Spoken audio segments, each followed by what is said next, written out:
What's up, guys and gals? Welcome back to the Nerd Castle. Today, we're checking out a little game called Scavenger SV-4, which was suggested to me by one of my viewers through Twitter. And actually, this game kind of surprised me. I don't know how this didn't really hit my radar. It must have had almost, like, no promotion whatsoever. But the game is pretty cool. It's not much of a looker, but it's a roguelike where you are an explorer inside of a ship, and you're using a rover in order to go down to the planet, look around, bring back new technologies, and the point of the game is essentially stay alive as long as possible so that you can take as much money home as possible with you while exploring on the planet. I found it to be a pretty enjoyable experience, and so I figured I'd show off the game, and it doesn't look like it's gotten a whole lot of exposure, so I'm glad that I'm going to be able to do just that. So, let's go ahead and play ourselves some Scavenger SV-4. I'm not very good at the game, but we're going to try and figure it out as we go along. We've got the ship right now. Before the camera rotates around, I'm going to try and get something looking a little bit better here. I like the orbital colors.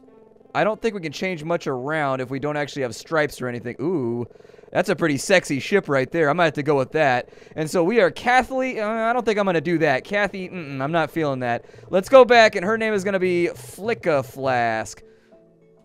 There we go. Got the K at the end. Because we're going to be doing some science on a planet. There's research, there's lasers, there's gun battles, there's all kinds of good stuff in this game, and I think it's going to be a whole lot of fun. So dive on in with me. It's time for some Scavenger SV-4. Let's go. And we fly off into the distance. What a bunch of badasses we are. And so welcome to the game. Like I told you, it's not much of a looker. This game basically has the graphical interface of something like, oh, I don't know, System Shock 2 is what it reminds me of, which isn't a bad thing, because to this day, I can still play System Shock 2 and not get that upset about it. There is a lot of stuff to look at in our ship, so I'm going to give you a brief tour so that you have some rough idea of what we're going to be doing as we play the game. Otherwise, it's going to become very complicated very rapidly. So this way, we have the storage area. Let's go ahead and we'll open that on up. In this area, this is where we keep all of our cargo. We've got an EVA suit. I've never used the EVA suit for anything. I assume that at some point you can get it attacked and you have to like do repairs on the outside of the ship or something.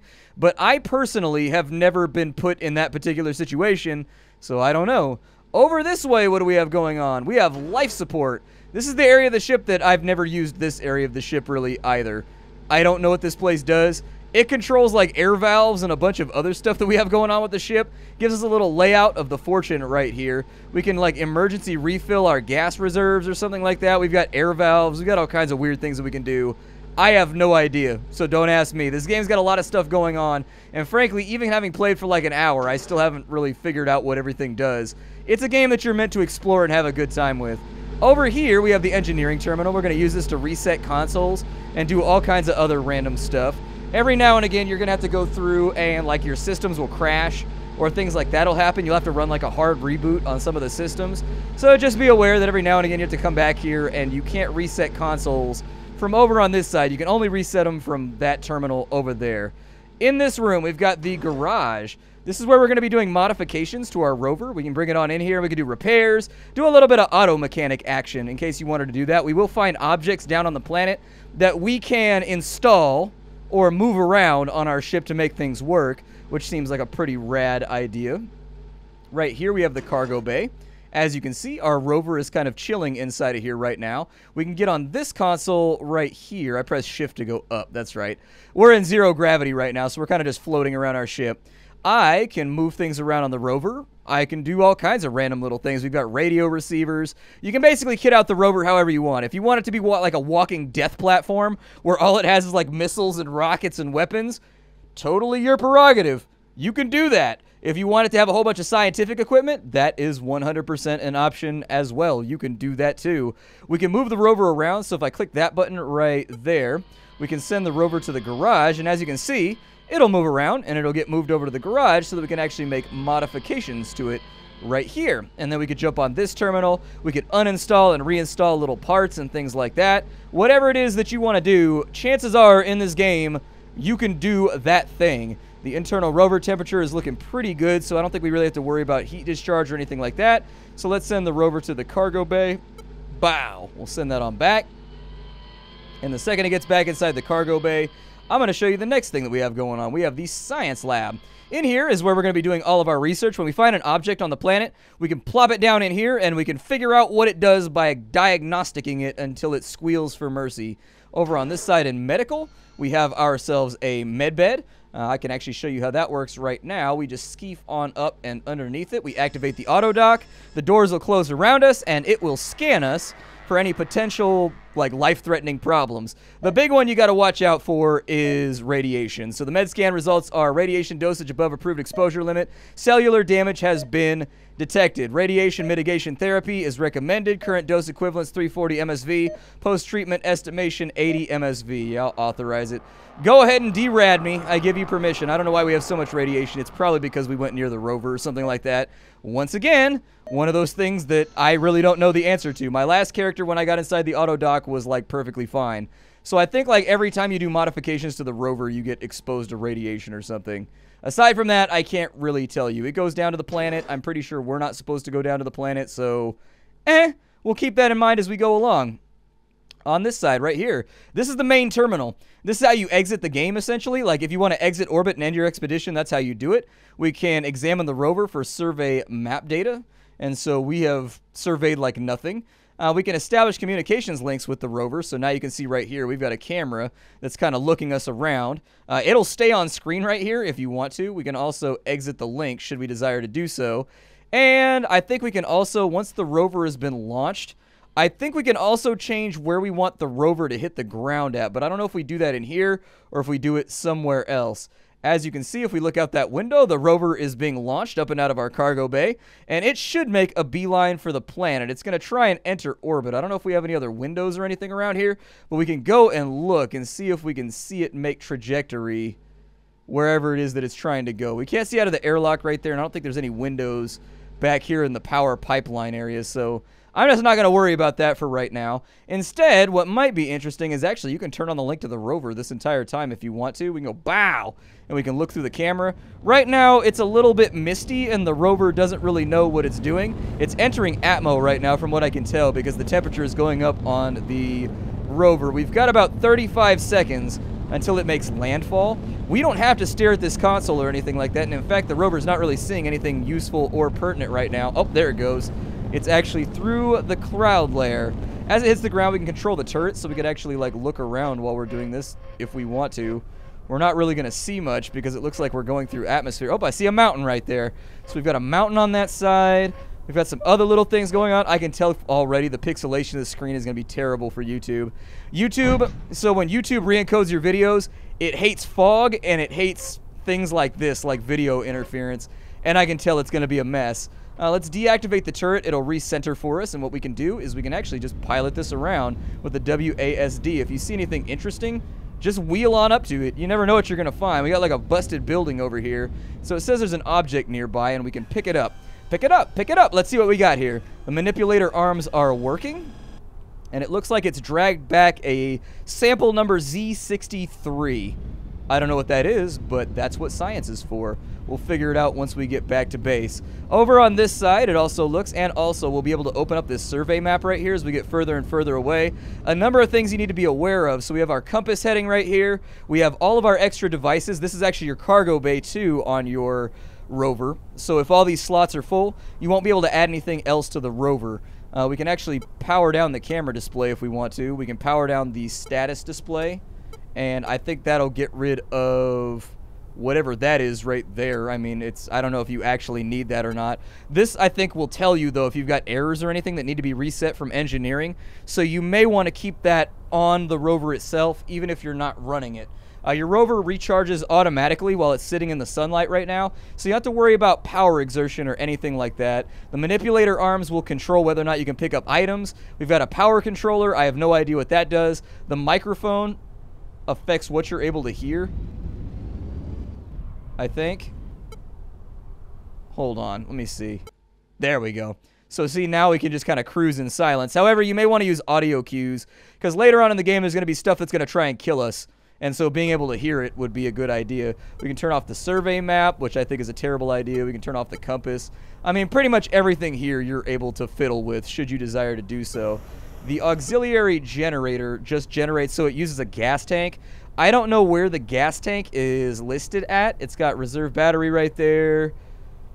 It should have a fuel readout somewhere in here, but I don't know exactly where it is. But this thing basically burns fossil fuels so that you can recharge the battery if the sun is taking too long. If that damnable sun is just not doing its job, you can do that. We've got another object right here. So let's go ahead and pick that up. We don't really have a whole lot of space for extra doodads and gewgaws and things of that nature, but we got a TN0 sample object. Let's wheel out this way, and we'll see what we can find. I think it's a really good idea that we get a weapon on this little buggy before we go too far into the planet, just in case something attacks us. But we don't know if that's going to happen just yet, and so we're pretty close to the original landing area, so I'm not terrified of whatever might happen here. There's an object nearby. Alright, rover, do your thing. Get up in here. And there it is. Let's pick up the object with the manipulator arms, and what do we have right now? We have ourselves a 0 CA sample object. We can back up real quick, and what we're going to do is we're going to recall this little guy. He's going to take off back towards the ship, and there's really no reason for us to maintain. We got 1 minute till it re-arrives. I'm going to leave the link on just in case. We might need it. You might also be able to see the little bugger coming out of Atmo over here if we look really, really hard and really carefully. There it is. See that red flash over there? I think that was... Nope, never mind. That's just a beacon on the side of our ship. But it's a very immersive and kind of calming and relaxing game. And I like what it's got going on for it. It's not a complicated game as far as I've been able to tell so far. It's not really like a difficult game from what I've seen. How long do we have? We have 35 seconds until that thing gets back over here. I don't see it coming off the planet, but it has to slingshot off the planet and come to us. The same way we have to slingshot off the planet to get the hell up and out of here. So chances are... it's probably coming. Let's exit the link real fast, and we'll just kind of wait for it to get here. How about that? There's our little guy. And so our rover is pulling back on in, and this is where the interesting part of the game starts to occur. This is when you're going to start having fun with the game right here, after this first little expedition. It docks up, and so we've got these objects right here. You just click and drag them, and we're going to put them inside of the science lab, and we're going to research what these are. Other things that I'm going to do is I'll probably send the rover, and what I really like is you can actually see it unloading the rover right there, and then it sends it via a pneumo tube over to the lab. Once that's done, oh, it's still doing the unloading process, we can send this to the garage, which I think is a good idea because I think we're probably going to want to do some modifications after all this is done.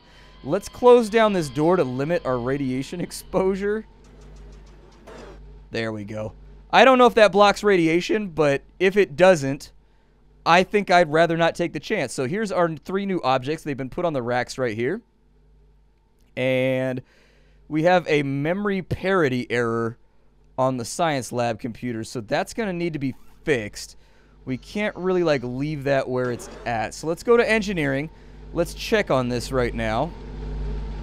And with the system overview on terminals, the science terminal is offline. So we want to click on the science terminal. We're going to force it to reboot. I don't know how long that's going to take. 9 panels found in internal network, 127 fortune. Let's see, network diagnostic is saying bit flip errors are occurring. The cause is because the ambient radiation levels are exceeding the certified operating limit. And so we should probably, well, it's going to take a minute for the reboot to happen. Let's swing on over to medical real fast. And auto doc, how bad is it looking right now? Is it looking really bad? Like, am I super irradiated right now? Please tell me that I'm not growing any new ears or dongs or anything. Yeah, go ahead and authorize treatment. I assume that exposure to the rover is what's doing this. I haven't really played the game enough to know, but we might die. Bad things might happen. All available radiation treatment, no further mitigation is possible at this time. Yeah, I'm thinking that might be what we have to worry about there. Let's close off some of these doors. And that's kind of an interesting thing to have to deal with. But we are going to have to do diagnostics at one point or another. And so in the science... let's kind of close that off right there. I'm feeling a little itchy. So the laboratory's ready. Let's research Z63. And so it's going to go through phase 1. In phase 1, it just tries to figure out what baseline this object's function is and the basic attributes. So after phase 1 is over, it'll get a readout. It says, initial research has determined this device contains thick conductive pathways consistent with heavy electrical loads. Preliminary conjecture states that device is electrical in nature. Okay, so we know it's an electrical device. What it does, we don't really know, but we know that it's an electrical device, so we'll try to keep that in mind. As soon as this unloads, phase 2 is now over. Further research has revealed this hazardous electrical device has offensive capabilities. Preliminary conjecture. Device is or can be used as an electrically operated weapon. Phase 3 is about up. The atmospherics terminal reboot via engineering. Uh-oh, that's not good. This is a heavy arc thrower. When the trigger is pulled, a powerful electrical arc is projected. This weapon is highly damaging but unpredictable and erratic in an area of effect. And so there it is right there. It's worth 3,700 credits. While we wait for that to get done, we can also rename the object if we really want to. So we could just call it, like, arc thrower. Or we could call it the Zapamajig right there. And so there it is. It's our heavy Zapamajig. We need to go to engineering, though, and figure out what's going on with atmospherics, because I've got a sneaking suspicion that that's probably not good. We probably want atmospherics to work. Is the terminal down? Life support is offline. Yeah, go ahead and force that reboot right there. Perfect. And then we will check life support real fast and figure out what the long-term ramifications are. Oh, I love that. It actually reboots right there. That's pretty cool. It goes through like a DOS screen. And so we can press delete to run a setup or escape. Oh, it refreshed our demon right there, which is pretty cool. And so that's going to take a minute to get done. We'll check on whatever atmospheric effects have resulted from that in just a moment. I don't think we need to do it right now, but we are going to need to do it at one point or another. This object right here. Oh, I thought I told it to research before we left. Let's see here. Insufficient data for assessment. Further research is required. Yeah, I figured. That's why I plugged it into the scientific terminal. So on this side, we've got ourselves. Initial research determines the device's signal output varies with environmental parameters. Isolation of parameters will require further research. Preliminary conjecture. The device is or can be used as some kind of sensor suite. That sounds pretty sweet. I think I can live with that. I'm going back to medical real fast. I'm a little worried about myself right now. From what I understand about radiation, we probably don't want to be exposed to too much of it. Yeah, go ahead and scan me up real fast. I'm almost positive that it's because I'm bringing the rover inside of this area. We've got... Yeah, we're definitely taking some radiation right now. I wonder if the radiation is just latent from the planet, or it's just from leaving that thing sitting right there. Deactivate the auto dock, and let's maybe move that back out into the cargo area while we wait. Maybe that's what's causing us so much chagrin right now. Now, let's see here. We have an... It's an imaging device, is what it says right there. What does the final report say? Final report, it's a vid multiplexer. Research has determined that this device can be configured to act as a sequentially multiplexing video signal collector. If installed on the rover and assigned to a display screen, this device will cycle between all powered modules aboard the rover that are capable of display that do not already have display screens directly assigned. So... maybe it gives me like a layout with a bunch of different cameras or something like that. That sounds pretty cool. Let's research this guy right here. Ooh, that research is going fast. That probably means it's a really simple device. It's like, yeah, well, you found a rock. What do you want me to do with this? Initial research. It structures that operate as waveguides and antennas. Preliminary conjecture. The device interacts with electromagnetic fields. Further research reveals that the device emits radio frequency signals when powered. The practical effect of this broadcast is not yet clear. Preliminary conclusion, device is a transmitter of some kind. Additional research is necessary to determine possible applications. Okay. Sounds good to me. I'll probably send all these back to the cargo bay once we get done there, because I don't think they're going to be. So it's an Omni radar. It's a directional radio frequency transmitter and matching receiver housed in a scanning chassis. Measuring the time delay from broadcast to return and the signal strength of the return allows this assembly an omnidirectional radar system. This is an active emitter and when operating may be detected by other receivers. The device consumes an unusually large amount of electrical power in operation. This device generates a particularly conspicuous sensor profile while operating. Okay, now let's go back over to the cargo bay, and we can actually remove all of those from where they were at, and we can put them inside of our storage. I think it's a good idea. I'm going to remove the compass. Oh, yeah, I got to go into the garage. Rover to garage. Go ahead and do that. We're not going to go inside with the rover this time around because I'm pretty sure it's leaking radiation all over my face. We've got like the R. Kelly of radiation happening right here in our rover. Rover, I believed in you and I named you Stacy and you have betrayed me. You have betrayed me, Rover. You've betrayed me. Let's put in the vid multiplexer and let's put in the Zapamajig right there and we'll figure out the space for it in just a minute. I'm going to open up these doors. I don't know what a fatal dose of radiation looks like, but I'm pretty sure we're about to get it. So let's go in here. I'm going to uninstall the compass because I don't care about that. The aux generator I'm not using anyways, so we'll put that inside of there. There we go. It's going to modify the rover. Let's move the reserve battery up. I'm going to put the Zapamajig on this thing.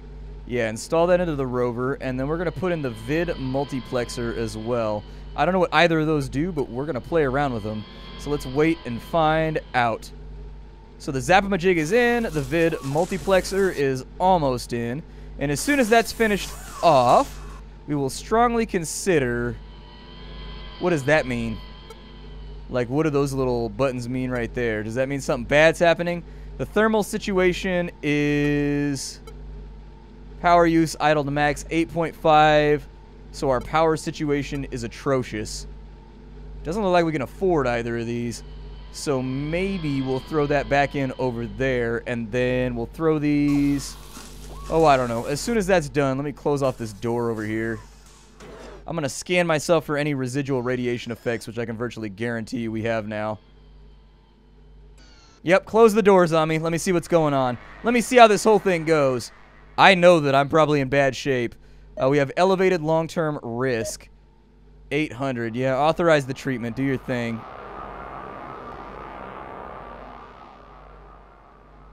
Okay. So, no further mitigation is available at this time. High radiation levels have been move ship away from threat immediately. Okay. How do I move the ship away from the threat? Is it possible to pick a different orbit where we'll be slightly safer from radiation? Because right now we are soaking a lot of radiation, and that kind of concerns me. That's bad. I don't think it's from the rover after all. I think it's just from... Let's move the rover to the cargo bay. We'll move the Zapamajig over here. The auxiliary generator, the vid multiplexer, and the compass can all come back over here. Once that's there, I think I can launch from here. Yeah, go ahead and launch the rover. We'll get back down on the planet and do a little bit more research. Is there any way for me to change where the ship is actually orbiting at so that we get less radiation? So with the survey map data, we can look at the stuff around here. I can reset my landing zone. What is resetting my landing zone doing? It's deorbiting right now. Is it coming back to me or is it going back out? We have no signal on whatever the hell that was right there. I think it was our... Pretty sure that was probably our compass, maybe? I don't need the compass, though. That doesn't matter. And so on my display, it looks like I can pick a display right here. Oh, so you can actually pass things around as you want to. So I could take the survey map, for example, and I could put it up right there if I really wanted it. Oh, it's highly customizable. I like that. That's pretty sweet. I could also take, like, the power controllers and put those over here and do something different with them. I like that, though. It's the little things that I think make this game really interesting. Like your ability to basically just put things wherever you want to put them and just, like, fiddle with stuff. Oof. Rover has touched down. We've got a building over on this side. Let's see what's going on over here. There's an object nearby. Let's see if we can locate it. Nope, don't recall. You're stuck, but I'm not gonna panic too much about it. So the object that's nearby, is it inside? Oh, it is. There's a little inside area. What is this? Let's find a new item. I like the research that we did so far, but like I said, this is kind of like a, I don't know, like a quiet contemplation game. It's not like a running, gunning, shooting crazy game like Doom or whatever, but it's interesting for its own reasons, and I think that's what's fun about it. What is this big thing over here? Let's find out what this thing is. What are you? Well, whatever object is nested inside of it is over this way, maybe? Where's the object at? There it is. Let's grab that thing. I don't really think we need the microphone either, in all honesty. Like, we're not being shot at. We're not having any problems with hostility or anything of that kind. So, I don't know. It doesn't seem like a reason to be that panicky to me. We got some kind of pylon over there, and then we've got some kind of weird Walker-esque looking building on this side. I'm going to deactivate the turret real fast. Let's get up inside it here, and we'll pick this up, whatever it is. Yep, manipulator arms, do your thing. Can I assign that right there? Oh, it's actually just got a progress bar. Okay, so yeah, we'll keep track of the manipulator arm right there. Alternatively, I think we have another little pylon on this side. I'm going to try and grab everything that I can grab while I'm here. Doesn't look like we're draining energy too fast, though, so there's nothing right there, but it's some kind of massive crystal thing. Caution, rough terrain. It looks like we can't handle it just yet. Maybe we can get, like, better tires or something like that to make that easier. Let's continue with our exploration of this little valley. And I really do hope you guys have liked the game so far. This game is called Scavenger SV-4. And it was a really low-key title that totally and completely dodged my radar until somebody brought it up in conversation. And I've been really happy with it so far, and I hope you guys have liked it. It's a low-key game, but it's a cool game with a lot of replayability and a lot of interesting things that you can do with the rover and stuff you can play around with. Are we losing the signal right now? I kind of feel like I'm losing my signal at the moment. This thing looks like an industrial, like, kind of pipe thing. I don't know. If you wanted to see more of this title, or you just wanted to support the Nerd Castle, by all means, I highly recommend that you leave a like on this video, and I will do my best to record a little bit more for you. I've been really, we're charging at 10%. Well, I'm going to let the battery recharge then. I will see you all at whatever comes next. If you wanted to support the developer and get the game for yourself and experience it, you can do that at a link that I provided down below. Hi to everybody, and I will see you next time. Bye-bye.